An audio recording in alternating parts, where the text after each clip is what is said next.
Hey y'all, it's that time again. I'm going to be giving you my hot takes on new makeup releases. I have not been paying that much attention lately to what's new to the market. I haven't even been able to watch beauty news every week, which is really strange for me. I've gone years where I've watched beauty news every week, and I've just been so busy lately that I haven't been able to do it. If you're new to my channel, then welcome. I'm so glad you're here. I'm Hannah. I love beautiful things, but I don't love buying everything that's new. I don't even love buying everything that I like or everything that I want. I don't have the money for that. I don't have the space for that. In many ways, I don't have like the time or the brain space or the room in my makeup mind palace for that. So I like to do videos about new makeup releases where I'm essentially responding to what attracts me, giving my opinions, but at the end of the day, making sure that I don't get too excited about buying too much stuff, because that just can't be my life. If that sounds good to you, I hope that you'll subscribe. Now let's go ahead and get into the meat of the video. I felt when I went to Trend Mood this morning to prep for this video, which is what I usually do, Trend Mood 1 is an Instagram page that posts about new makeup releases.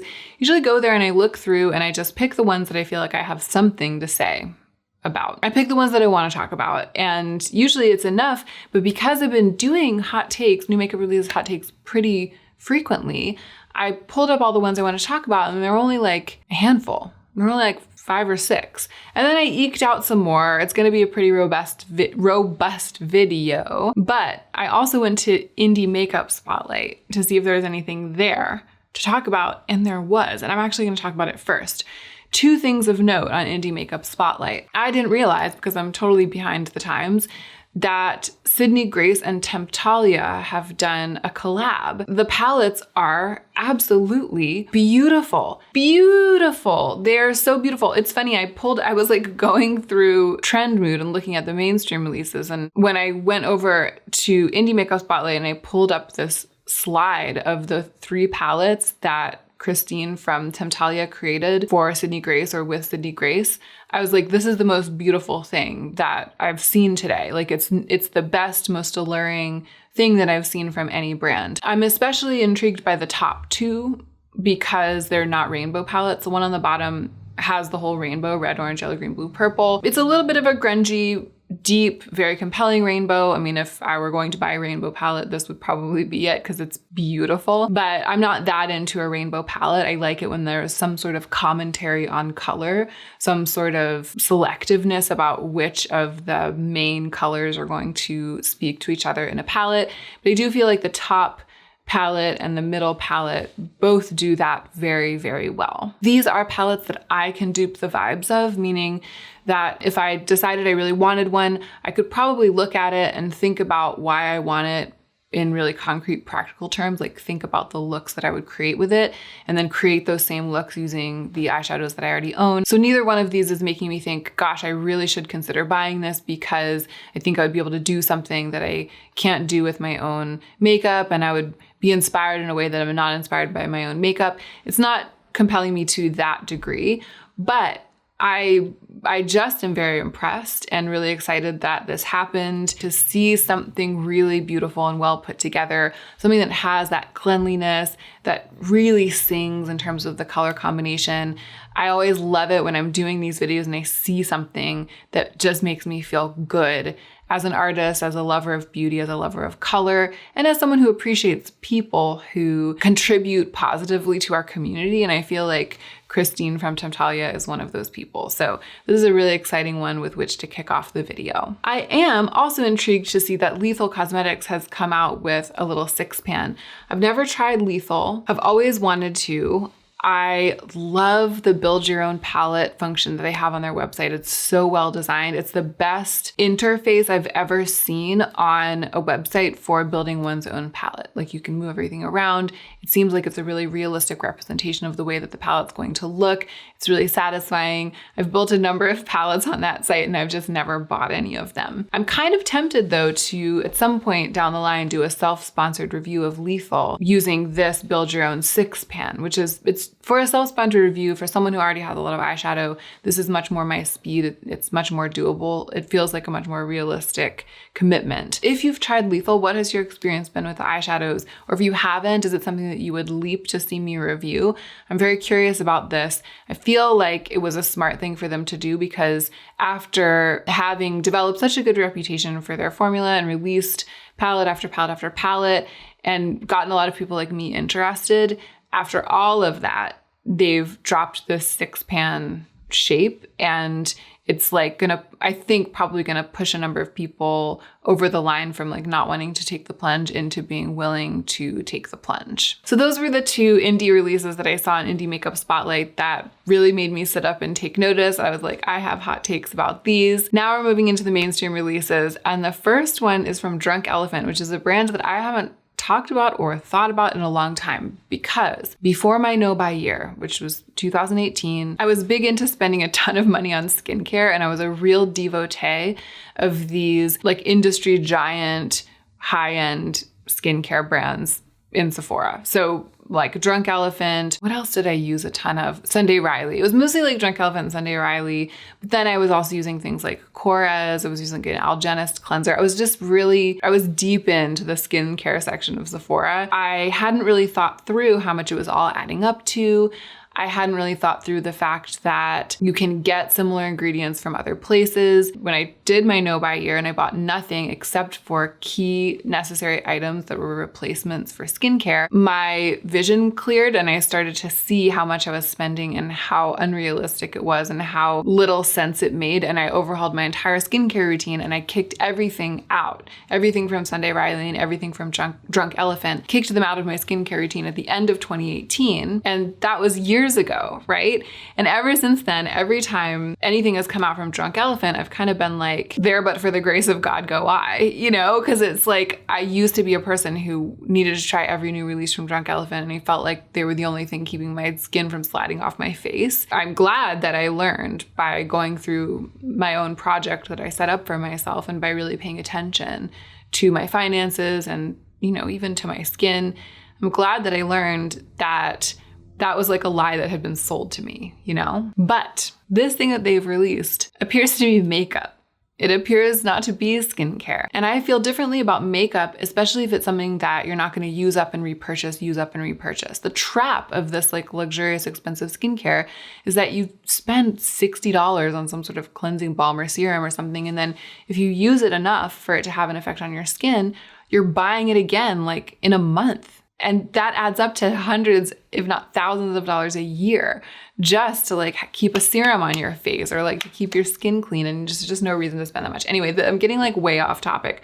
I have a lot of other videos about this and I'll try to remember to link them down below. If you haven't seen them, you can look down there and click through and watch them. Makeup, especially this kind of thing, this like liquid blush, it tends to be a long-term pleasure. So it tends to be something that lasts for months, if not years, something that you can continue to use, and it continues to be a joy. It's not utilitarian in the same way. It's something that it's sort of indulgent, but then that indulgence, the cost of it gets stretched out over like months and months and months and months.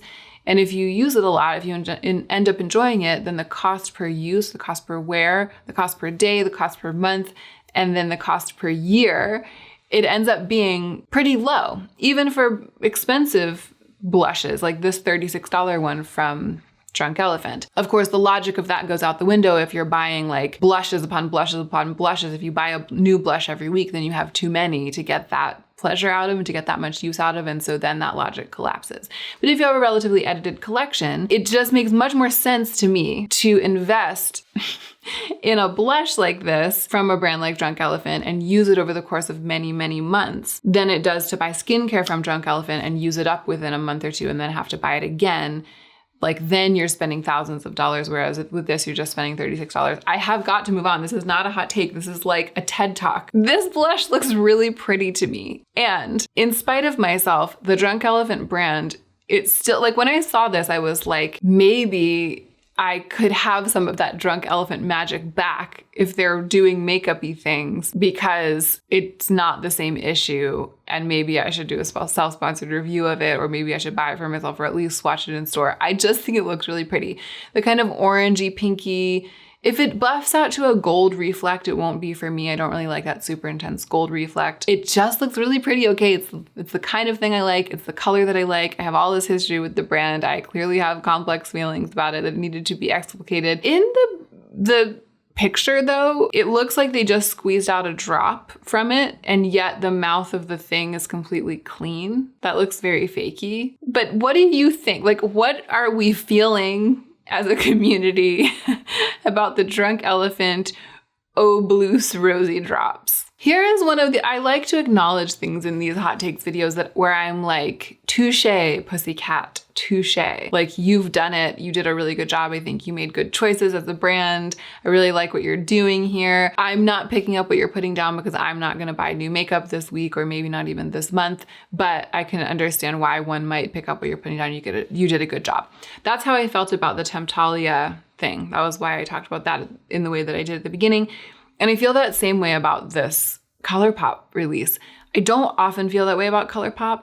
I usually feel like old Colourpop doing what it does again. This time, I'm like, you have done what Huda Beauty wishes. Remember those neon palettes from Huda Beauty that everyone was gaga over? Even I was gaga over them because of the beautiful neon shadows, clear plastic, neon colorful packaging, and the way that the palettes looked together. That was just really good. I feel like that was a standout drop over the past 2 or 3 years, whenever it was. It stands out as being something that did kind of define the moment a little bit. I feel like we sort of shifted to an interest in neons after that, but apparently they performed very badly. People didn't like those palettes at all. And here comes Colourpop basically doing the same thing. They waited a respectful length of time, like quite a long length of time after that drop from Huda. And now they're doing it and it's the same thing, like the clear neon packaging looks very like deliciously kind of retro to me. There's the little kid in me is like, I want that. And then they've also released these luxe lip oils in these really bright colors, very summer. I just feel like they have nailed this. It's at the perfect time. The packaging's perfect, the pricing, the colors. I kind of want it. I'm not gonna buy it, but I kind of want it. The little alternate universe brain inside my head is like, I love it, I'm gonna buy it, you know? And that's high praise. I don't feel like that about a lot of new releases. Here's another thing that I think is beautiful. This is another like kudos thing. Why do I keep clapping? I'm like clapping for the whole video. Artist Couture. Remember Artist Couture like released kind of a beautiful palette right out of the gate. It was like this dusky, rich midnight blues and navies with a bright fuchsia and like bright purple and blue, and it all just worked really well together. Beautiful color story and very of the moment at the time. And then like a year later did a collab with a DJ or something and released another palette that looked exactly the same as the first palette. And it was like a practical joke. I was like, is it April Fool's Day? Because it was so bizarre. That's the last thing I remember about this brand. Like, the taste that it left in my mouth was the taste of how did you not realize you were making the exact same palette again? This, however, I think is also very beautiful, very of the moment. It's got those neutrals that people really love to buy. It's got those bronzes that people really love to buy in the summers, but then it has a really pretty rich navy instead of a black. And then it has that beautiful coral matte in the bottom left-hand corner that really brightens up the palette. I just think they've managed to do something that looks both classy and kind of fresh for the moment. It's not reinventing the wheel, but it's not boring. That I think is a very difficult line to strike, and it's the thing that I respect the most and appreciate the most. Of all the eyeshadow palettes I've seen in a long time, this is the one that's the most made me want to buy it. I'm not going to buy it because, again, I could easily dupe the vibes of this with what I already own, but I do think that they've nailed it. It's really, really beautiful. And then there's a picture of this shiny thing, oil, Supreme Glow Head to Toe Perfection Oil. That's another thing I really like to see. It makes my heart go pitter patter. Again, not gonna buy it, don't need it, but this picture, the color story, the way it's being sold to me, I love. And that's my hot take. I have one thing and one thing alone to say about the marketing shots for Kylie's rebrand, and it is this. Do you remember something like 5 months ago during the middle of the second half of the pandemic when things were getting dire, when I cut my own bangs at a sharp, dramatic angle? Do you remember that? I cut my bangs really short on one side and like left them really long on the other, it was like this super harsh angle. And some people were like, that looks cool. And a lot of people were like, no, this is not fair. A lot of people were like, that looks cool. A lot of people I feel like didn't even notice. And some people were like, what's wrong with your hair? Your bangs are effed up, which like, who cares? Like, I don't care. But I did have a moment when I was like, is this like a weird, totally unreasonable thing that no one's ever thought to do? Have I just like really gone out on a limb? Like, have I ended up in my final form as like an extremely avant-garde bangs person or something? I did have doubts is all I'm saying. And look at Kylie's bangs in this. She's got the angled bangs. This is the exact thing, right? They're like short on one side and then they come down like literally over half of her eye on the other. She has the bangs that I gave myself halfway through the second part of quarantine like 5 months ago. I'm not saying that I set the trend and then Kylie Jenner followed in my footsteps. I'm not saying that Kylie's internet stalking me. I'm just saying I had the bangs and then she had the bangs, and all you haters, it was probably just one person one time who was like, your bangs are effed. But like that one hater can just like eat it now. Do I even want to talk about this? Say Beauty is coming out with some sort of, oh no, I remember why I put it on here. Okay, so Say Beauty, who I eviscerated in a review a couple of months ago, Say Beauty has come out with the Sun Melt Natural Cream Bronzer. Yeah, it's like a balmy, velvety, seamless, buildable. I'm skeptical of everything that they say because of how it went when I tried to use their products for that review. So I saw this in passing and I was like, oh, whatever, Say Beauty, not gonna try it. But then I saw that e.l.f. has come out with the same thing, a putty bronzer. And I think that e.l.f. has some putty blushes. They've had putty blushes for a long time and then they're adding putty bronzers to the range. And you guys know that I have had a really, really good experience with some e.l.f. cream cheek products. The e.l.f. Compact, the lip and cheek, the workout ready lip and cheek. So I've always been intrigued by the cream blushes. I might be getting a chance to review them soon. And I'm also kind of intrigued by the bronzers. I put this in here with the Say one just to say that I have much higher hopes for the e.l.f. ones and much higher expectations of them than I do of the Say ones. My guess is that this e.l.f. product will outperform the putty or balmy bronzers from Say. The thing about these is like, they look so delicious in the product shots. Pots with these beautiful set creams that have been dug into. But then the reality is that unless it's a super blushy bronzer, like the one that I have on today, I'm not really a person over here wearing bronzer. And also I'm like white as a sheet of paper. And even the lightest bronzers in many ranges just look like dirt on my face. So probably none of those putty or balmy bronzers are gonna be for me. Oh, this, talk about a self-sponsored review.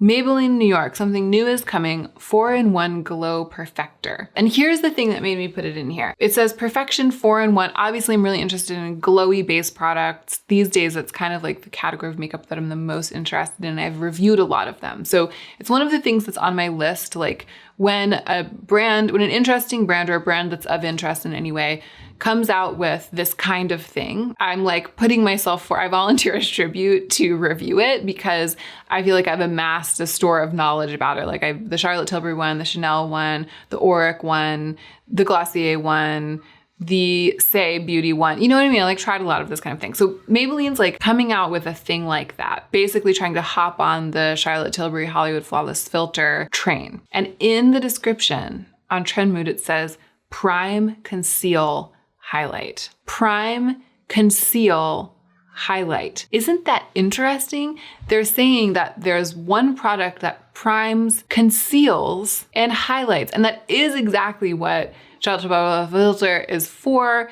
And it's the way that I've been using the Auric product. I do hope that this Maybelline one is gonna come in light enough color, like a light enough color for me. I find it interesting because they have put verbs, they've put action words, claims to this product that I think apply to all of the products that have been sold recently and been made very popular recently in this category. And I feel like these three verbs, prime, conceal, highlight, they say better than any branding around this kind of product has said. They say what it is I want from this kind of thing. So that kind of gives me high hopes about this product.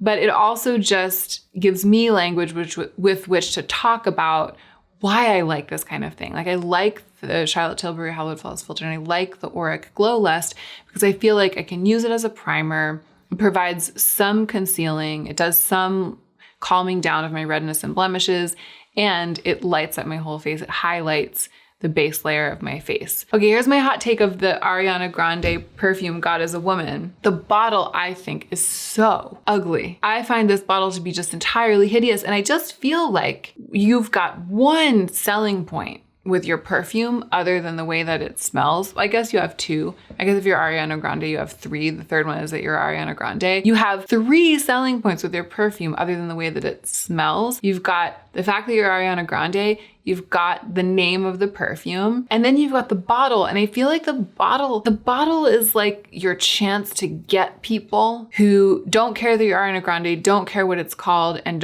well, I mean, I guess everyone kind of cares how it smells, but your bottle, the way the perfume, the way a bottle of perfume looks is to me like the primary thing that makes me want to own it other than how it smells. If I really love how a scent smells and I really love how it wears on my body and I don't like the bottle, I'm still maybe gonna consider owning it, like maybe consider wearing it. But if I even half like how it smells on me and then the bottle is like a work of art, like a mini sculpture, I feel very compelled. I just feel like the bottle is like a big part of perfume marketing, especially for covetous people or people who love beautiful things.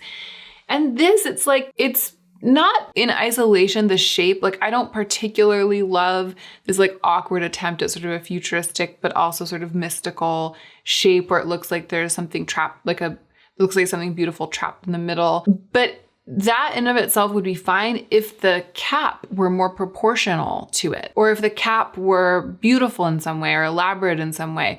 But it just looks like they took the lid of something else. Like it looks like they took the cap off of like a tube of ointment and just set it on top of this elaborate chunky bottle. I looked at it and I was like, what? Like you designed this from the ground up to launch a new product and this is what got through the vetting process? Like this is what everybody agreed on? I think that's it. Those are all of my hot takes. That's everything I pulled up. I would rather do it more regularly and just like keep my finger on the pulse. I mean, LOL, that's not really what's going on. But I'd rather circle back more regularly and just catch up on the things that have been released over the past couple of weeks rather than having like a massive backlog every time I sit down to do it. Thank you for watching this hot takes video. I hope that you enjoyed it.